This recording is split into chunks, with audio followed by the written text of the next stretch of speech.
গুরু, এই যে বিজলিকে তুলে নিয়ে এসেছি। নিয়ে এসছিস? বাহ বাহ। বাড়া, এবার আমি দেখবো ওরা পিকনিক কিভাবে করে।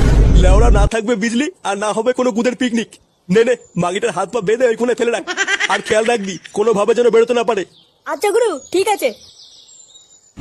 বিজলি, ও বিজলি, বিজলি, কই গো বিজলি? বিজলি থেকে খোকা বিড়ি জ্বালায়। কই রে বড়া বিজলি, কাপড় তুলে বেরিয়ে আয়। বিজলি কি বাড়ি নেই নাকি? সাড়া দিচ্ছে না কেন? কে গো তোমরা? কে রে বড়া?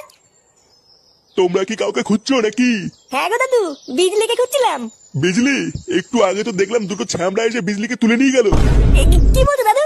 তুলে নিয়ে গেল মানে? আমি তো বাবা অত জানি না, দেখলাম জোর করে তুলে নিয়ে গেল। জোর করে তুলে নিয়ে গেল? সেটা আমার কে রে? পল্টু, আমার মনে হচ্ছে এটা ঝন্টুদের কাজ। হ্যামনাগুলো আমাদের পিকনিক হতে দেবে না বলে এইবার করেছে। দাঁড়া বাড়া, ঝন্টুদের গান মারছে।